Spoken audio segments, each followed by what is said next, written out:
Bismillahirrahmanirrahim. Assalamualaikum. Cek cek.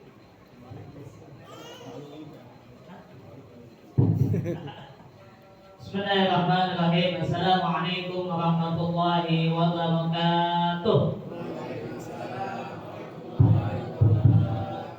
Alhamdulillah, alhamdulillahilladzi faddalna ala katsirin min ibadihi al-mu'minin. Alhamdulillahilladzi adhaba annal hazan inna rabbana laghafurun syakur. Asyhadu an la ilaha illallah wahdahu la syarika lah wa asyhadu anna Muhammadan abduhu wa rasuluhu la nabiyya ba'dah. Allahumma shalli wa sallim wa barik ala sayyidina Muhammadin wa ala alihi wa ashabihi ajma'in, amma ba'd. Hadirin sidang salat sunnah tarawih dan witir, marilah kita terus panjatkan syukur atas nikmat yang Allah berikan hingga hari ini, sampai kita menunaikan puasa yang ke-13 dan tarawih yang ke-14. Dan tahun lalu saudara kita yang belum beruntung sudah berpulang terlebih dahulu. Kita diberikan kesempatan sama Allah ketemu lagi di bulan Ramadan. Alhamdulillah. Salawat beriring salam semoga terlimpah curahkan kepada junjungan kita baginda Rasulullah Muhammad sallallahu alaihi wasallam beserta keluarganya, sahabatnya dan aulia Allah dan para pengikutnya hingga hari akhir.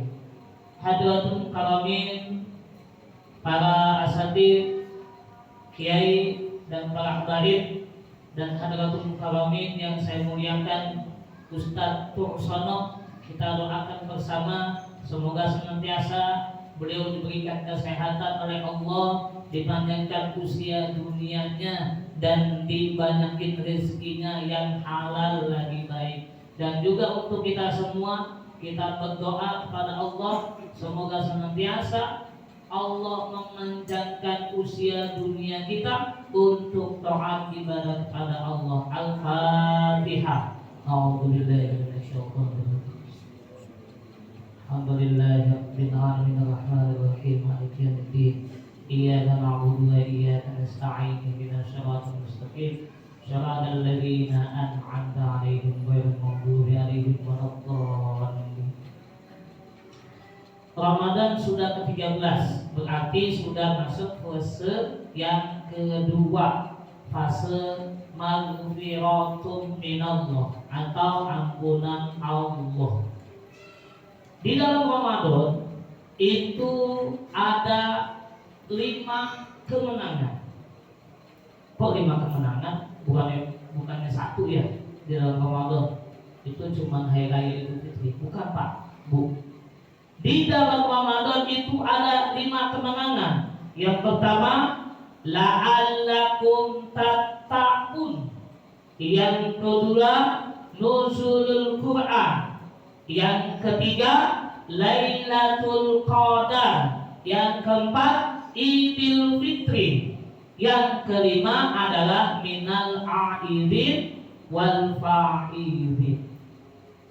Yang ini yang belum pernah disampaikan oleh para muballigh. Rata-rata menyampaikannya syarat puasa, syarat sahnya puasa, terus rukun puasa dan macam-macamnya.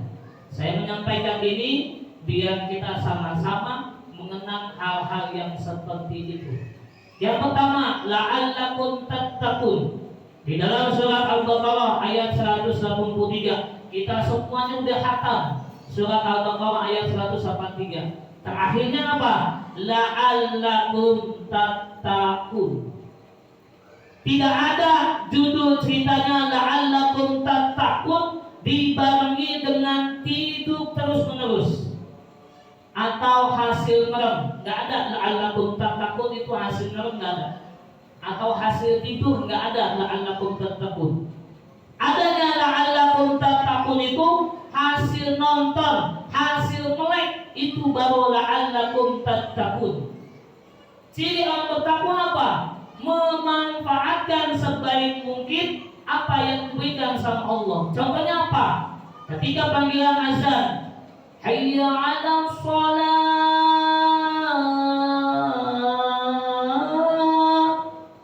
Kalau orang bertakwa, betul-betul bertakwa, dia sebelum dipanggil hayya 'alas shalah, 5 menit sebelum azan atau 2 menit sebelum azan sudah ada di masjid, sudah ada di karpet mushola. Itu namanya la'allakum tattaqun. Tapi kita yang sedang diajar sama Allah melalui puasa ini didikan Allah langsung, bukan didikan yang lain. Didikan Allah langsung puasa itu. Jadi dicetaknya dari sini la'allakum tattaqun. Coba ada kebiasaan kita bangun jam 2, habis itu amalia malam, tahajud, segala macam, sholat sunnah. Setelah itu pasti kita rebahan sambil nunggu waktu subuh. Betul Pak? Betul banget. Hampir saya juga sama kayak begitu. Nah, puasa bangun setengah 2, kita amalia malam, semuanya selesai, kita jam 3 itu menunaikan sahur. Kata Rasulullah, mengakhiri sahur itu lebih baik. Tetapi pertanyaannya, kalau kita mengakhiri sahur, ya mengakhiri sahur nih, tapi setelah sahur menjelang imsak seperti itu, kita lebih dominan atau lebih condong untuk ngambil wudhu atau nyambung lagi rokok sambil ngopi? Pasti kita kebiasaannya nyambung lagi, mumpung belum imsak, nyambung lagi rokok sama ngopi. Kalau kebiasaan orang-orang soleh, salafus soleh, mereka sebelum waktunya masuk imsak itu sudah siap siaga di atas sajadah. Itu kebiasaan salafus soleh. Bagaimana kita bisa mengikuti sunnah dari salafus soleh dan sunnah dari baginda Rasul, tapi kebiasaan setelah Ramadan enggak kita bawa selama 11 bulan. Kan kita sibuk, iya sibuk, semua sibuk. Saya pun sibuk ngajarin anak orang. Tetapi saya menyempatkan wudhu dari rumah. Sebelum keluar rumah itu wudhu terlebih dahulu, niatkan untuk menunggu sholat di awal waktu. Keluar dari rumah kaki kiri, niatkan untuk niatkan untuk mengikuti sunnah Rasul. Yang ini yang belum pernah ada. Kita keluar rumah, main keluar rumah aja nggak ngeliat langkah. Kadang keluar rumah kakinya kanan. Enggak Pak. Orang-orang atau ulama-ulama soleh, salafus soleh itu ngajarin keluar rumah itu kaki kiri. Dan bahkan sebelum keluar rumah ngajarin itu harus punya wudhu. Biar apa? Biar kita menunggu waktu sholat. Kalau udah wudhu, menunggu waktu sholat jadi ibadah, jadi amaliyah yang tinggi. Yang kedua, setelah apa tadi? Setelah alakum nakut nuzulul Quran. Nuzulul Quran itu adalah turunnya Al-Quran di tanggal 17 Ramadan. Kalau kebiasaan orang Betawi, kalau udah tanggal 17 itu nyediain apa Pak? Nyediain ketupat. Jadi nyebutnya Betawi sana tuh Kemanggisan, nyebutnya malam kunut. Jadi mereka semua nyediain ketupat, makan ketupat di hari itu. Saya pun ngerasain bertetangga di Kemanggisan, tanggal 17 Ramadan dibawain ketupat sama sayurnya, sama opornya, luar biasa. Tradisi itu yang kita kangenin. Kalau di sini sekitaran Jakarta Pusat, Kampung Duha Baru, nggak ada tradisi itu, udah nggak ada, udah hilang. Kalau di sana masih mempertahankan.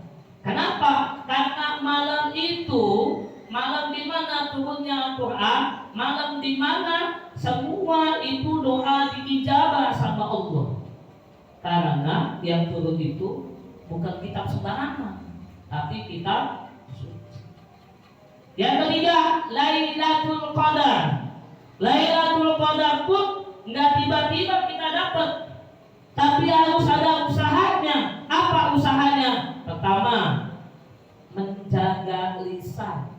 Jangan sampai menyakiti orang lain. Bentar-bentar ngomongnya itulah semua binatang disebutin. Enggak Pak, enggak seperti itu. Kalau semua binatang disebutin ke orang lain atau ke keturunan kita, nanti kalau kata dokter Siti Aisyah nih, Aisyah Dahlan, kalau kita bicara macam-macam ke keturunan kita, itu nanti mereka udah dewasa pasti ngomongnya begitu lagi. Nah, ini ajaran Lailatul Qadar itu nggak tiba datang dan nggak tiba menghampiri kita, harus ada usahanya. Pertama, usahanya jaga lisan. Yang kedua, jangan suuzon. Kalau kata guru saya, kata guru Syekh Anasa Al-Haus mengatakan kepada kami semua murid-muridnya, jangan suuzon sama mayit. Jangankan suuzon sama yang hidup, sama yang mayit aja nggak boleh. Walaupun kesehariannya dia nggak pernah sholat. Kita belum tahu akhir hidup kita baik kayak begini. Dan yang kesehariannya nggak pernah ke masjid atau ke musola, keseharian yang gaple, terus main-main terus minum-minuman, itu bisa jadi hidayah Allah datang ke dia. Hidayah yang dari Allah ke kita dicabut. Enak kagak tuh? Kagak enak. Allah memisahkan kita datang ke sini bukan karena kita, tapi yang Allah mau seperti ini. Yang berapa lagi tadi? Yang pertama, lalakum takut nuzulul Quran yang berbeda Idul Fitri. Kemarin nih Pak di Pramuka Masjid Nurul Islam, saya habis marah-marah ceritanya. Marah-marahnya bukan bermaksud untuk menyinggung. Idul Fitri, saya bicara begini di Nurul Islam. Idul Fitri itu adalah kemenangan semua umat Islam, mau yang kaya maupun yang miskin itu menang semuanya. Tetapi menangnya orang kaya ketika Idul Fitri hari itu doang. Kalau kita menangnya kita orang-orang yang di bawah mereka, kita itu menangnya menang hakiki. Apa coba contohnya? Kita maksain atau bisain beli ketupat, bisain beli ayam, bisain beli daging, bisain beli baju lebaran, bisain beli sepatu lebaran. Semua dibisain. Itu kemenangan yang hakiki. Dan apalagi kemenangan yang hakiki? Kembali kepada kesucian jiwa. Itu namanya kemenangan yang hakiki. Apa cerminannya? Selalu husnuzon. Apapun yang terjadi di depan kita, selalu husnuzon. Tidak boleh suuzon.